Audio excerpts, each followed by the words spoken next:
Happy Thursday, everybody. As Collyn Taylor and I tape this show, South Carolina football, they are on the practice field for practice number 17, which means we are just getting closer and closer to that first game of the season in Charlotte as Gamecocks gear up to take on North Carolina in Bank of America Stadium.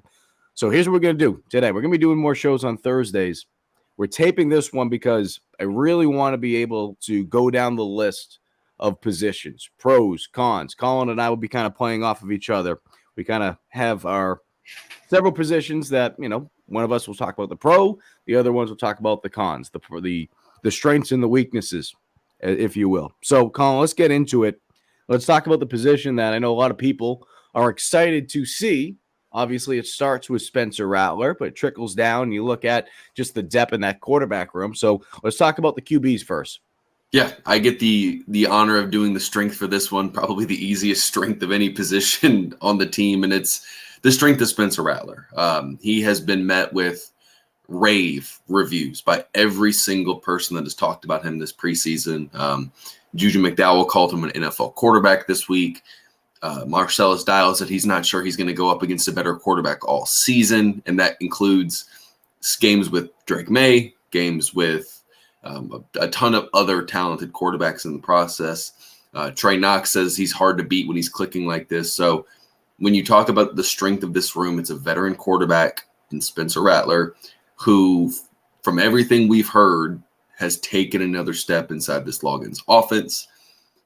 Going to need to see it against teams that aren't South Carolina, but it seems like the strength of this group will be what is an NFL talent potentially at quarterback and someone that has really kind of gotten his feet under him at the SEC level and has taken another step for South Carolina. Now you get to talk about concerns. Yeah, concerns. I mean, I'm going to be the Debbie Downer for this segment because, again, we're going to be hopping around from positions to position. So if you're upset with me, you'll get upset with Collyn in a little bit. I think as much positives, and it's ironic that I'm talking about this as a weakness after, publishing a story yesterday about just how this offense is really clicking with Rattler, as you mentioned, and with Dal Loggins really just extending that leash. I think the concern, though, is the fact that you do have a new offense. You don't know what it's going to look like. Right now, it's the honeymoon phase. It's the honeymoon phase until we see this team get onto the field. And you can say that about a bunch of positions on offense, but it starts with quarterback, right? What does it look like? Whether Rattler's out there, whether they throw a package in there with Lenore Sellers or Luke Doty, wherever the case may be, what does this offense look like? So it goes back to the quarterback. We know going back to last season, right, how the narrative was it was too complex at times, and they made things a little bit more simple. And what happened when they made things a little bit more simple? Well, they put up 63 points against Tennessee. They went to Death Valley and they beat Clemson. What will this offense look like? I do feel like this offense will get better as the season goes on, but what will it look like week one? And a lot of that, again, you can say this about a bunch of positions, but it starts with quarterback. What does it look like for Spencer Rattler and those QBs come week one? Yeah, and there hasn't been a missed play call on third down yet. No one's missed a block. Spencer Rattler hasn't thrown an interception. No one's missed a block. Breaking news. We're like you said, the honeymoon phase. What does that relationship and Dowell Loggins and Spencer Rattler and even Shane Beamer have gushed about their cohesion with Loggins and Rattler, but what does it look like when adversity hits? How does that relationship? They've built a really good one. You would like to think that, if the offense struggles for a game or Rattler doesn't play well for the first half of a game, what does that relationship and communication look like? And there's just a lot of unknowns right now with this offense. They're playing it very, very coy in terms of what it might look like. But I think there's optimism for what this offense can be, and it's in large part because of bringing a guy like Spencer Rattler back. And getting him into the fold again with Dowell Loggins. All right, that takes care of QBs. Let's move along. Let's stay with offense and talk about running backs. That's another strength that you'll be hitting on. I'll be talking about the weakness or concern. I think we just start with the concern naturally, right? Let's make this.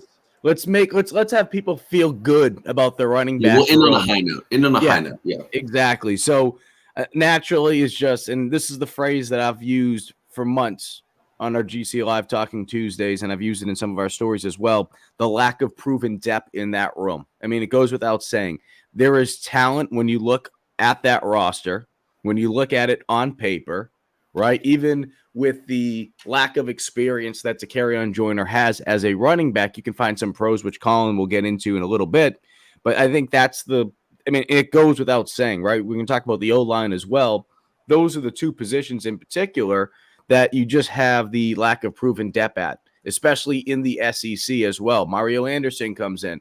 Okay, did some good things at Newberry, but what does it look like at South Carolina? DJ Braswell, highly touted 4-star out of the state of Georgia. What does it look like once he's here now if he's thrown into the mix? So we can go down the mix. Juju McDowell, as talented as he is, because of the guys that were in front of him the last 2 years, he doesn't have a lot of experience of being the guy. And of course, going into the season, we expect him to be the number 2 guy, but I still expect them to use him a good bit because he is very talented. Again, lack of unproven depth is one of the biggest concerns at running back heading into week 1. Yeah, and I think you talked about the lack of depth, but I think you have an incredibly consistent high floor guy that's going to be your starter, at least in week 1, and Takarion Joyner. I think that's a strength.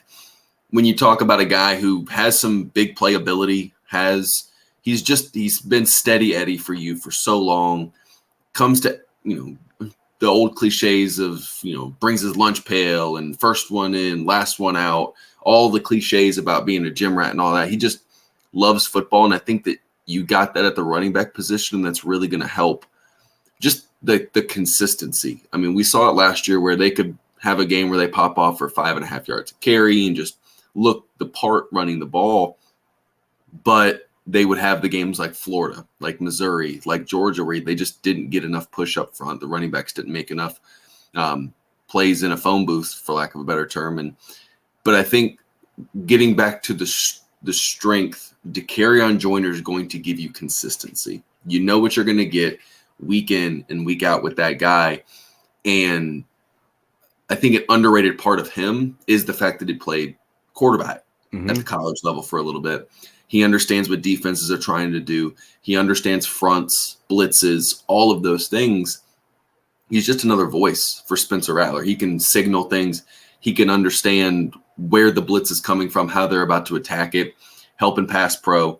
And with the receiver background, he can be a weapon out of the backfield in the pass game. So there are a lot of ways you can use him, and you have that high floor kind of guy that you know what you're going to get week in and week out that allows guys like Mario Anderson, guys like DJ Braswell, Juju McDowell to have their role and develop at their own pace in this offense to gain some depth in that room to where you're not feeling like you have to throw DJ Braswell out there as a starter game 1 and just hope he's ready. No, you have a piece there that you can allow the guys behind him to develop at their own pace and help however they are ready to at different points during the season.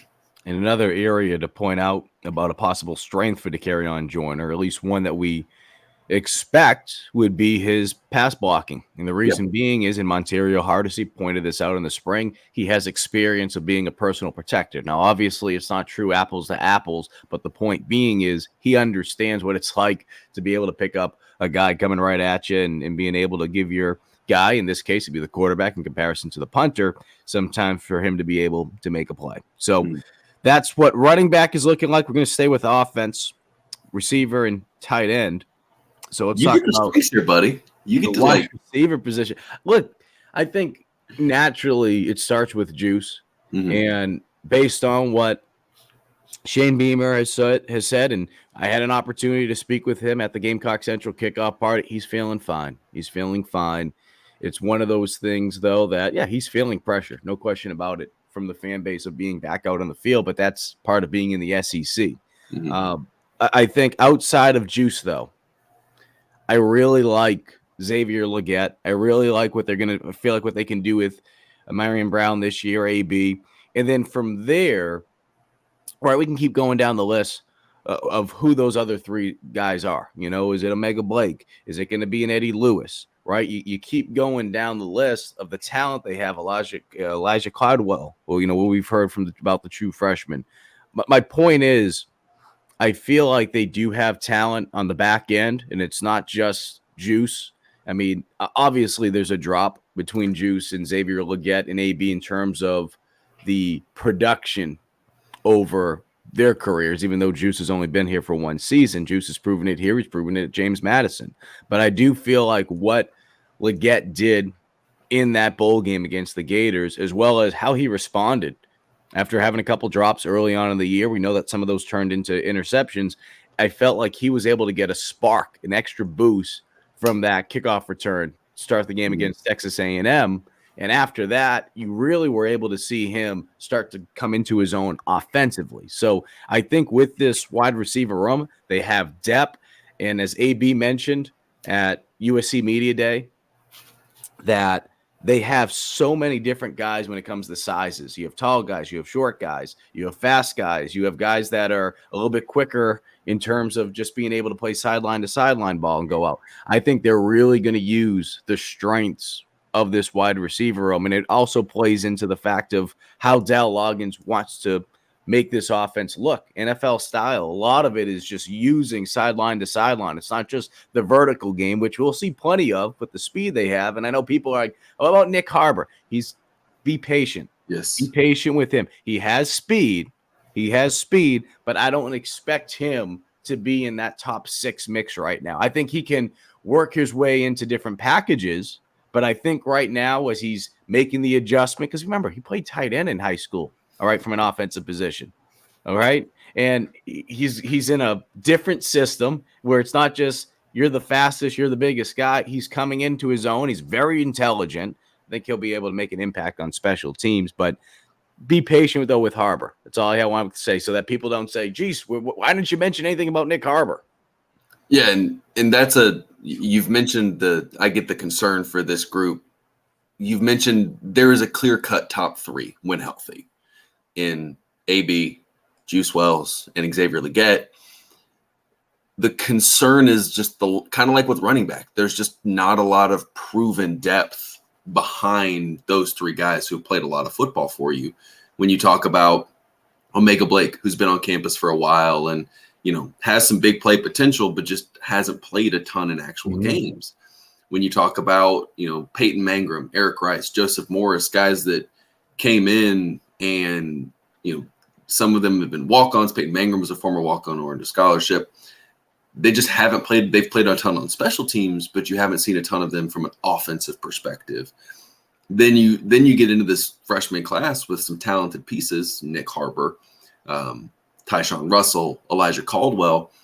They might factor in as well, but you just don't have a lot of proven depth. And if those guys can click, then absolutely you have a really deep and versatile receiver room. You just need to kind of get those guys going, get them some experience, and find a way to bring them along. And even Shane Beamer mentioned this week in his press conference, that receiver room hasn't separated itself the way we might have thought through the first 3 weeks of camp. So finding that answer out once you start playing North Carolina and Furman before you get into the teeth of what's going to be a tough stretch in the SEC, you got to find that core of 3 or 4 guys after AB, after Xavier Legette, after Juice Wells. And if you can do that, yes, there's versatility there, but the concern right now is just the lack of proven depth behind those 3 entrenched starters when healthy. Moving along, let's go out to tight end now. It's amazing, and I remember bringing this up with Jody Wright at USC's Media Day. I said, Jody, boy, what a difference. What a difference a couple weeks and months make from where you guys were heading into that bowl game in Jacksonville to where the tight end room is now. Now, I'll say this, and I'm not trying to dwell on the past. Jaheim Bell and even Nate Atkins, who was phenomenal in multiple ways, might not have always shown statistically. Obviously, he had more catches towards the end of the year, but you did have talent in that tight end room. Mm-hmm. With that being said, I think the talent they have, going back to one of the, I feel like a cliche that we're going to, when healthy, this tight end room can be very special. And one of the concerns I had, not to take your concerns away, was whether or not they'd be able to find someone, and obviously it's still to be proven, find someone to kind of do some of that grunt work. And I'm talking specifically tight end. Obviously, special teams is important too, that Nate Atkins was able to do. And I feel like based on what we've seen in camp and what we've been told, the tight end room, starting with, of course, Trey Knox, but Josh Simon has kind of been a more athletic version of Nate Atkins. And I say that because Josh likes to be physical.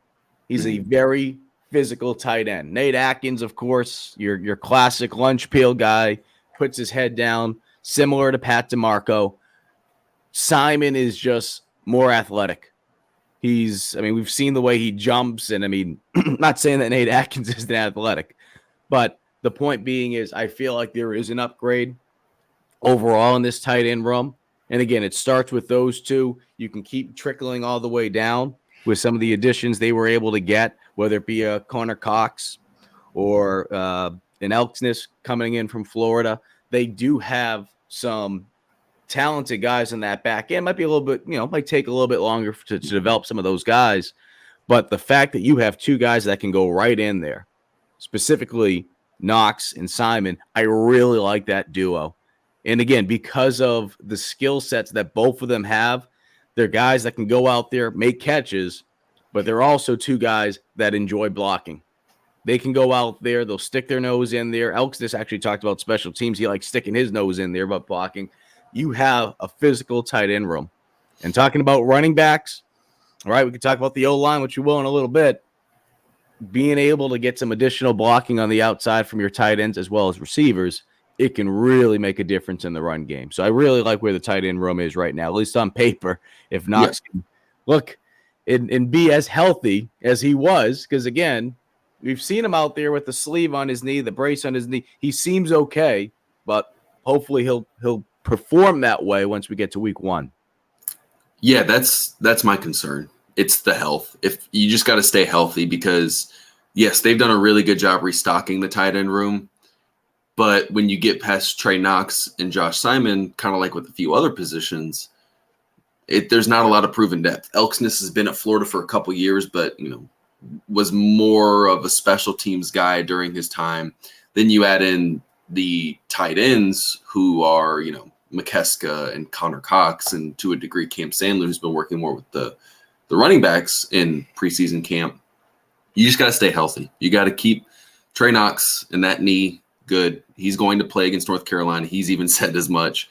But you got to keep both of those guys healthy, because when they are, yes, you have two veterans, two guys who are really good at blocking, two guys who can stretch the field vertically and horizontally. Just really good mismatch problems and different skill sets on top of it. I think South Carolina, if I was the offensive coordinator, I think they're going to be a pretty heavy 12 personnel team, just because they can be. 12 personnel being one back, two tight ends, because you have the personnel to do it. So my concern is just staying healthy. If you can get Trey Knox back to 100%, which he seems to be on track to do, then you're really cooking with gas there. But the concern is just being able to still stay healthy, both of those guys, over the course of a 12-game season, when they're doing a ton in this offense in terms of blocking, in terms of pass catching, in terms of playing special teams. So that's my biggest concern moving forward with this tight end group. I'm going to let you lead us off about the offensive line, because it's ironic that I have to sit here and talk about the strengths after I've said for months that it's one of the biggest question marks with this offense, a bigger question mark in my mind than the running back group, despite some of the talent they have. And I'll find a way to be positive, because that's the straw that I drew, talking about the strengths of the O-line. But lead us off, though, with some of the concerns that you have about this offensive line. Yeah, it has to be the tackle positions. That if you are South Carolina, I think you probably feel pretty good, or not to take some of your positives away from it, but you feel pretty good about the interior, and the bodies you have inside with Gargiulo, with Vershawn Lee, with a bunch of different pieces. It's finding those tackle bodies. And coming out of the second scrimmage, that's when Lonnie Teasley and Shane Beamer and Dowell Loggins probably would have liked to have had that group settled so they can start getting more consistent reps. But, I mean, you heard Shane Beamer and Dowell Loggins this week still say, hey, there's a position battle going on at both tackle spots, whether it be Sidney Fugar, Tyshawn Wanamaker, and Kason Henry at right tackle, Jackson Hughes, or Ja'Kai Moore at left. Like, there are still position battles there. And if you're South Carolina, this offensive line needs to drastically improve in both the run and pass game. And if they can do that, yeah, the offense can take a step forward, but you have to be able to protect Spencer Rattler to do it. And that comes with a lot of the tackle position. So if they can shore up the tackle spots, that's my biggest concern, just because even if whoever wins it is outside of Ja'Kai Moore and Tyshawn Wanamaker, they haven't played a ton at the SEC level, whether it's Fugar, Kason Henry, Jackson Hughes. They just haven't played a ton. And so whoever wins it is still going to probably have some growing pains. So my concern is being able to solidify that tackle position quickly, because you don't get to ease into the schedule. You're playing North Carolina, then you get Furman, a 10-win FCS team last year. Then you get Georgia and Tennessee and Mississippi State. So you got to figure out that tackle position fairly quickly if you want this offensive line to reach, its potential early in the season at least.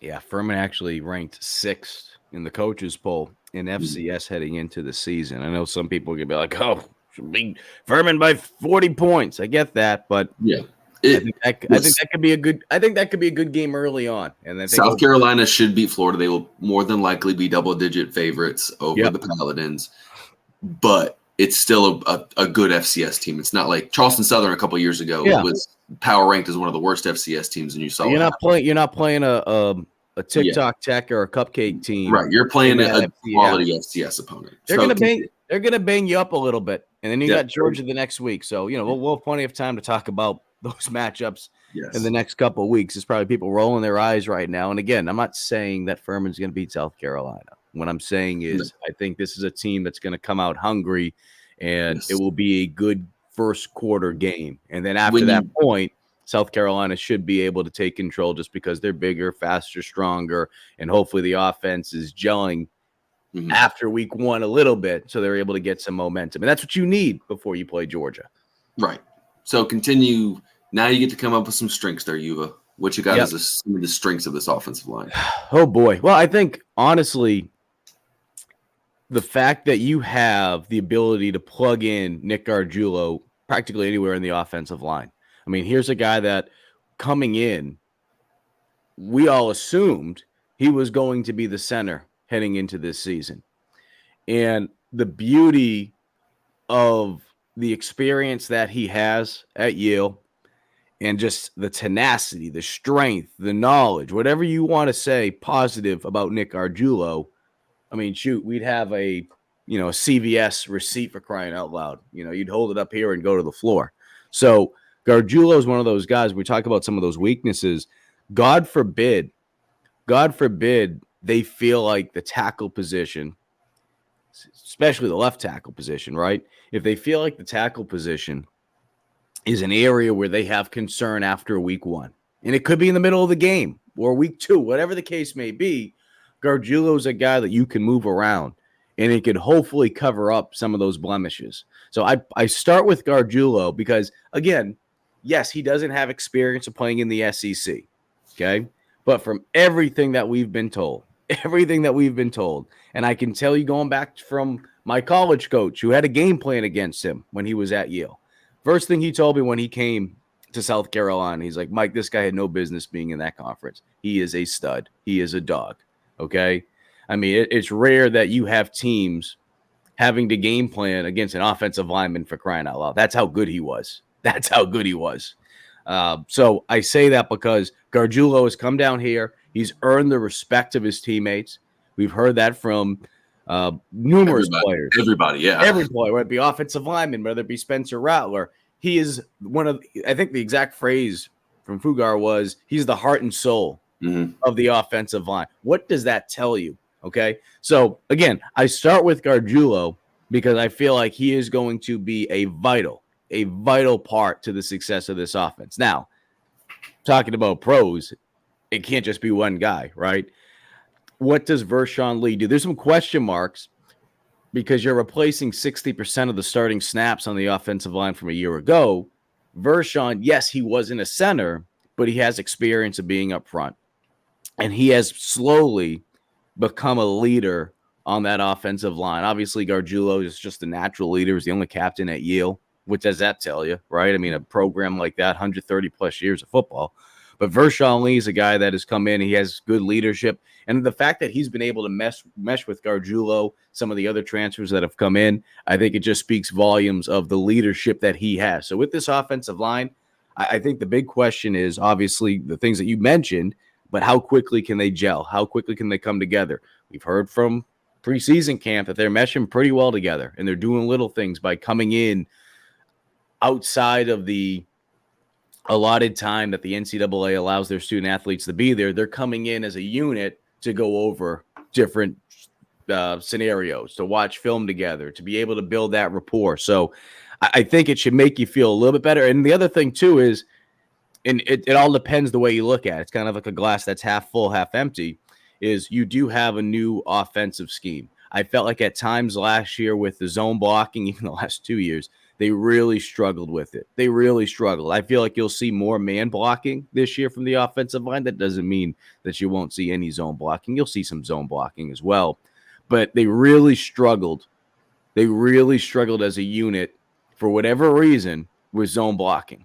And I feel like based on what we've heard from Dow Loggins about Rattler and just the offense as a whole, he's really took into account what the players are giving him as feedback and playing off the strengths and weaknesses that they have. So that's why I feel like, again, there's a lot of question marks about this offensive line, but the fact that they have a new offensive coordinator who is a player's coach and he's taken into consideration what his players are telling him, I think we could see some of those concerns at least covered up for the first 2 weeks of the season before you play, obviously, a very, very good Georgia team week 3.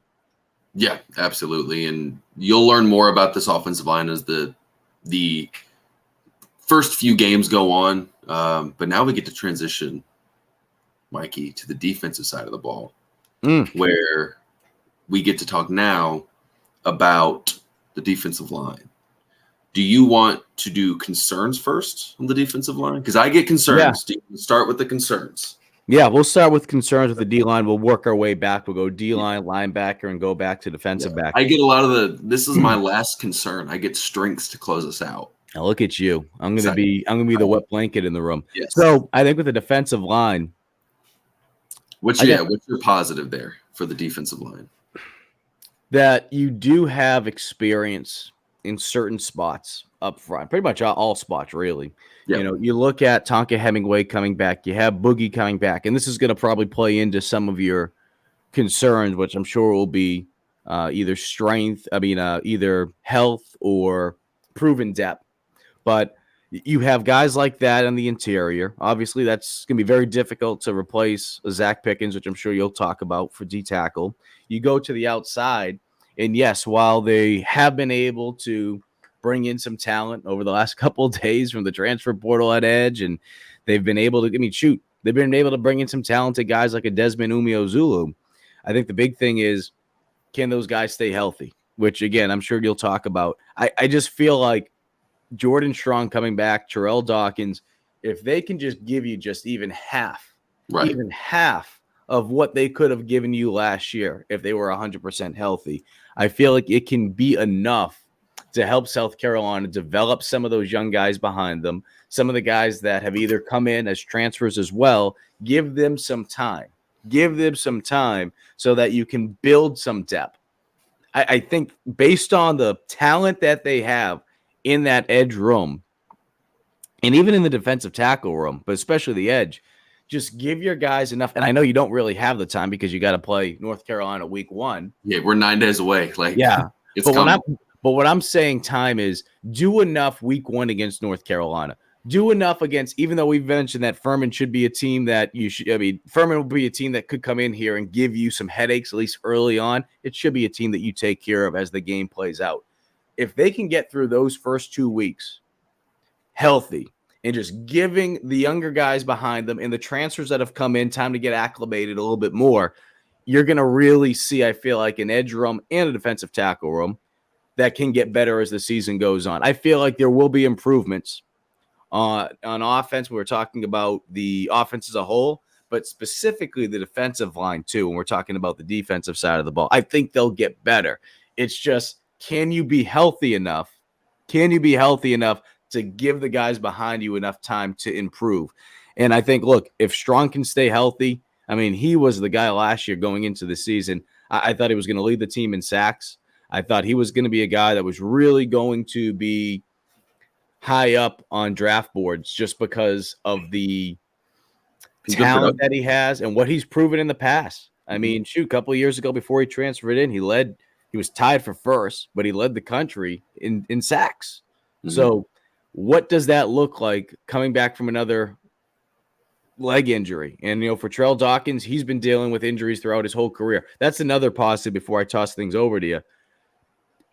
I talk about it a lot with players. The mental side of it, more so than the physical side, is what I'm concerned about. We usually see guys when they come back, and you can mention, I know some people are, very anti-Marshawn Lloyd right now. I get it. However, the point being is Marshawn Lloyd last year, he had a pretty decent season. Well, what happened the year before? He was coming back from that ACL injury that happened the previous year. So it took him an extra year to really get back. We saw that with Nick Muse when he went through an ACL injury. With Strong, though, and he's mentioned this, because he's gone through this injury before, he feels confident that he'll be able to overcome some of those mental hurdles that you struggle with as a player when you come back from that injury. So hopefully that will be the case, because, again, if Strong can just give you even 50% of what he could have given you a year ago, I think South Carolina will figure things out up front of the D-line as the year goes on. Yeah, and that's a big thing too, that getting Strong back. I don't think we talk enough about how big that is for this defense. The question then becomes being able to stop the run. And I know that's an entire defense. That's an entire defense thing, but it starts up front with your defensive linemen being able to set the edge and funnel things back towards the teeth of the defense, your linebackers, your secondary. If you're able to set the edge, then you're really cooking with gas when it comes to being able to stop the run. And that's been a question for this defensive line. And they struggled at times to set the edge last year. Now you bring in Jordan Strong, who's a big physical defensive end who can get after the quarterback at the same time. Drew Tuizama, a bigger dude, able to stop the run. JT Gear has the body for it. Like, these are all bigger bodied guys who can also get after the passer, but can they take the next step to tackle better, to get after the quarterback and stop the run? So it starts with stopping the run. I think that's the biggest concern. I think they'll be able to get after the passer. I'm not worried about that portion of it. When you look at, Tonka Hemingway, even from the interior, Tonka Hemingway, Boogie Huntley, TJ Sanders as your top three, then you have factor in the edge group as well.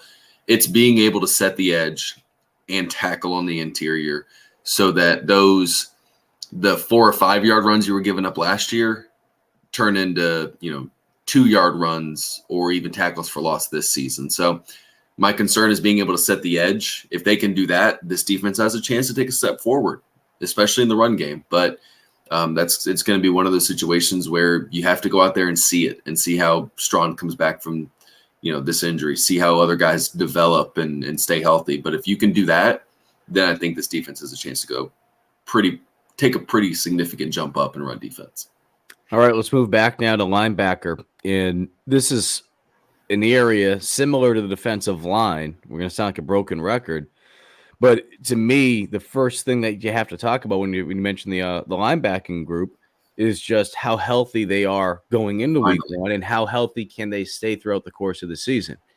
Right now, when you look at South Carolina's depth at linebacker and some of the guys, right, you think about a Mo Kaba coming back, and I think Clayton White mentioned it just yesterday when he spoke with the media, is that he's not playing 100% to the status of who Mo Kaba is when he is healthy, and they're working back towards that. If he's able to get closer to that, then obviously that will be something that will get you excited about, not just Mo, but the linebackers as a whole. But Stone Bland, we've seen him unfortunately working off to the side, and that was, we're not able to see practice completely. We haven't been out there at practice looking. It's been what, the 17th, I think. So it's been about a week since we were able to view practice, and I don't think practices are open for the media moving forward now as we get ready. About a week to go now until the first game of the season, and we've also seen Pup Howard in a blue non-contact jersey, which Shane Beamer said on Tuesday he's out of that jersey. He's good. But I bring those things up because we can keep mentioning names here. Debo Williams, obviously as well. How healthy are they going to be heading into the year? And that health concerns me because, yes, you do have some really, really, really talented young linebackers, right? You think about the young linebackers, we mentioned them, Pup Howard and Stone Blanton. It starts with them. And whether those two guys are your two deep guys to start the year, they're going to be used at some point. Mm-hmm. They're going to be used at some point, especially Stone. The reason why I didn't say Pup and more so Stone is because naturally Stone's already been here for a year. Yeah, Pup has the body. Pup has the body of a grown freaking man. I mean, you see the pictures of him on his official visit, or one of his visits, I should say. I think it was an official visit, though. It was when Clowney was getting his jersey retired, and he's shaking hands with Clowney. He's practically Clowney's size. Yeah, same size. Yeah. So, again, I think with Puppets is how quickly can he, and it sounds like he's done a great job with it, but how quickly can he adapt to the college game, college speed, understanding the intricacies that come with filling the gap and making sure that you are, your gap integrity is strong and doing those little things. Because, again, we know that he can run, we know that he can jump, we know that he can tackle, but can he do the things that you need to at the college level? And that's not to say he's not capable of doing it. I don't want to put fear in people's mind. It's just that we haven't seen it yet, which is to no fault of his own. He just hasn't played in a college game yet. I think he's going to be okay. But how quickly can he do that? Because as much as people want to just point the fingers to the defensive tackles, the defensive ends, when we're talking about the stopping the run in South Carolina, allowing 198 yards rushing per game last year, it's not just the D-line. Linebackers play a big, big part. And if you go back and watch last year, there were many times that USC struggled with their linebackers to fill the gaps and do what they were supposed to do. Be the 111th, as we always talked about back in college. It's every friggin' team talked, be the one, do your 111th, do your job. Don't try to do too much. That's the only thing that concerns me with young linebackers, because again, with the health, if the veteran guys aren't healthy in front of them, the young guys, it's your turn now. And you can't piss down your leg now. You have to be ready to go. Yeah, and that's a concern. I will say my strength and qualify it with given everyone is healthy. It's Stone Blanton and Debo Williams. Like, though, that's the strength. That these two guys, after being thrown into the fire last year with injuries to guys like Sherrod Green and Brad Johnson over the course of a season, those two dudes had to play a ton of football for you last year. Debo, I believe a redshirt freshman at the time, and Stone, a true freshman. Yes, they had to play a ton, and I think that's going to benefit them. And even Clayton White was like, they've taken the step. Like, when they are out there, they have taken the step forward, not just to be big hitters, but to be cerebral and understand what's going on and not just find ball, hit guy holding ball. I think that's a good thing for South Carolina, not just from a production standpoint on the field, because that's what you want. But now if you're Clayton White, it's not like you feel like you have to be forced to play Mokaba and start Mokaba and give him 50 snaps in a game one. You're allowed to bring him back from that ACL a little bit easier. He's not pressured to go out there and start, and you get to bring him back at his own pace. And I think that because of the depth, because of them taking a step forward, is a big strength of this team and this linebacker core, to pair with Pup Howard being really freaking talented and a high upside guy. And you have some really good pieces. And I think that the depth, this might be one of the deeper South Carolina linebacker rooms they've had since I've been covering the team, at least since Shane Beamer's been the head coach at South Carolina, and I think that's going to be a real strength for this unit moving forward. All right, let's end this on a positive note with defensive backs. So I'll you get the weakness blanket. or the concern first. Yes, I'll talk about the concerns. I think naturally when you look at South Carolina's defensive back core, yes, you feel good in the back end, and that will be something you'll talk about, I'm sure, with Nicky Manwuri and DQ Smith. From a cornerback standpoint, even though I am high on Marcellus Dial and O.D. Fortune, we can also throw David Spalding in there at nickel. From a cornerback standpoint, you're losing two very talented guys in Darius Rush and Cam Smith. So as much as we've seen that next man up mentality over the last couple seasons since Torian Gray has got here, and even going back before that, just the talent that South Carolina has produced in that defensive back room over the last couple seasons, even going back during the Will Muschamp era, USC has done a really, really nice job of developing talented DBs. Yes. However, you cannot just assume that it will always go that way. As good of a job as Torian Gray has done, especially when you're replacing, like I mentioned, Cam Smith and Darius Rush, two guys that were drafted this past year. And of course, as we know, Cam Smith was drafted freaking pretty high, you know? Yep. Darius Rush too. Yeah. A guy that was ranked outside of the top 1,000. How do you replace those two guys, right? We've heard that DQ Smith and Nicky Manwuri, they've become more vocal leaders. But again, what does that look like when they're on the field? God forbid something happens at some point, right? You know, crap hits the fan. How do they respond back to that? Because they're still young DBs. You don't have Darius Rush out there to kind of put your arm around you and say, hey, hang in there, young fella. You're going to be all right. You know, you're going to have Marcellus Dial. You're going to have O.D. Fortune. You're going to have David Spalding out there, but they're going to be in new roles.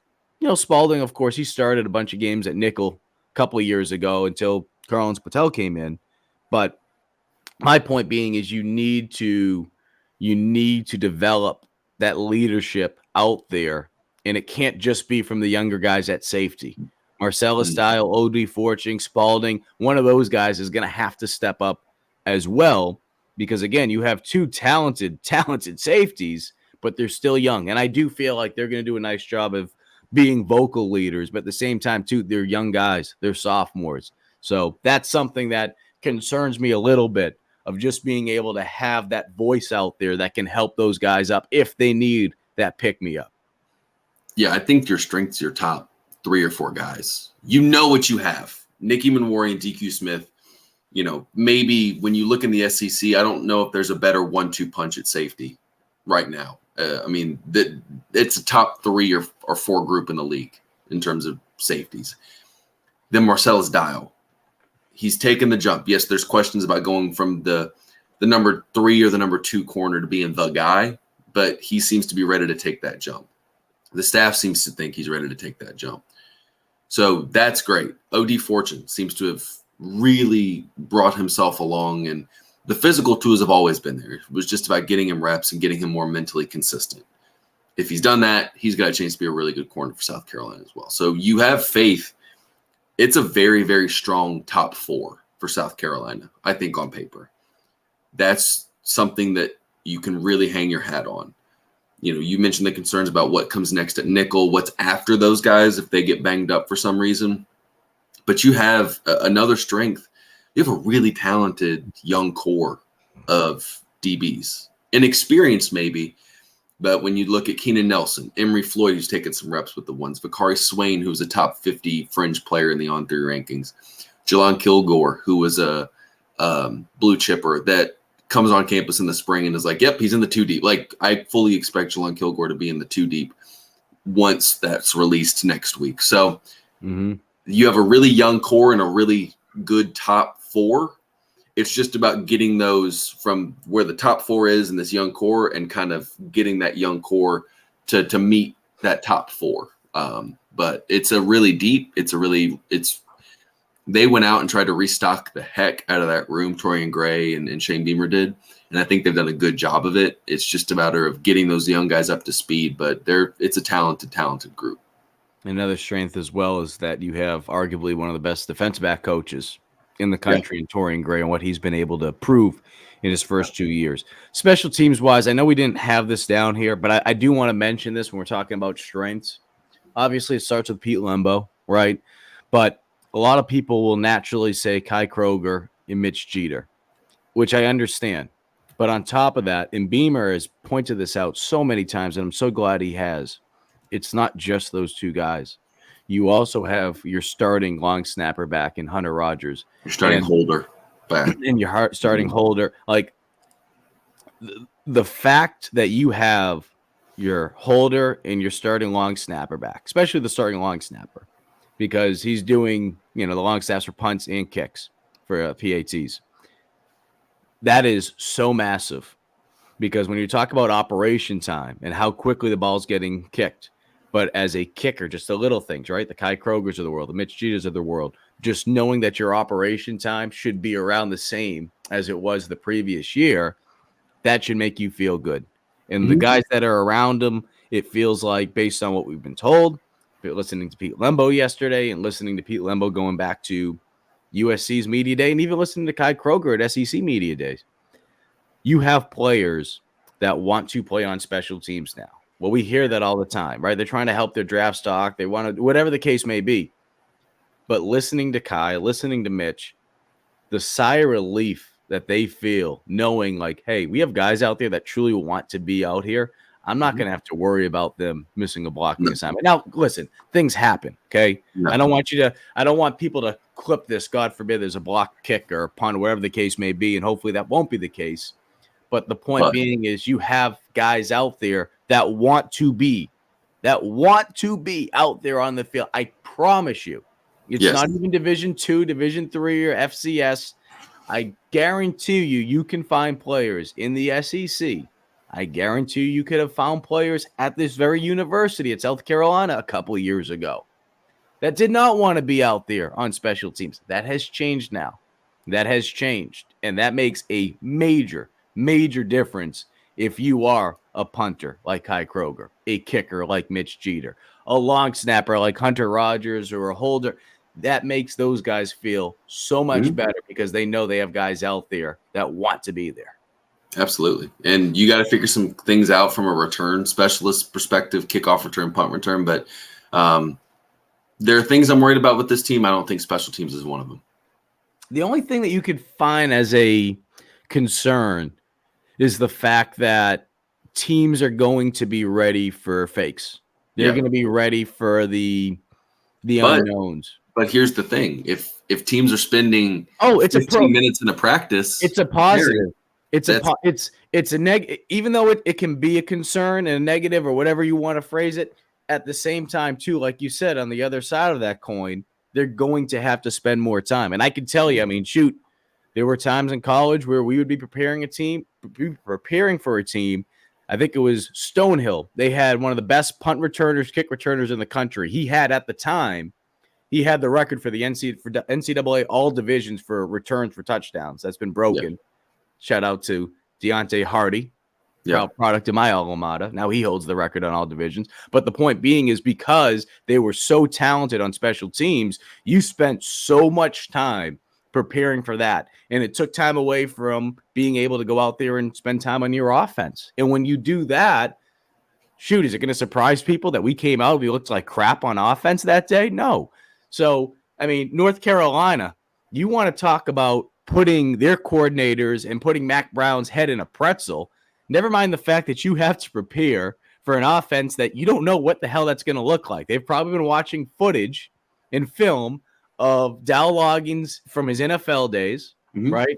They've probably watched film from South Carolina over the last couple of years. They've probably watched Rattler from Arkansas, but they're also preparing for DeCarrion Joyner. They're also preparing possibly for Lenore Sellers. And on top of that, you have to prepare for special teams. So this defense that we've talked about, the lack thereof for North Carolina, boy, okay, they're going to be spending a lot of time trying to prepare for all this and special teams.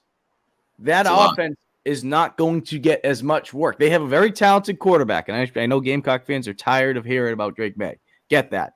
but they're Yes. not going to be able to spend as much time because they're going to be doing all of these other things. Collyn, I think we hit on covered all of it. practically everything. Yes. I feel pretty cool about it. Well, good for you. And we appreciate everyone that listened. We're going to put this up on the podcast. So if you're listening to this on the Gamecock Central podcast, we appreciate you guys doing so. If you're not a subscriber already, subscribe today to be able to get updates on any time a new episode such as this or when our GC Live shows drop as well. And we'll throw some extra shows in there as well. He's Collyn Taylor. I'm Mike Yu. Appreciate you guys tuning in. Talk to you guys next Thursday.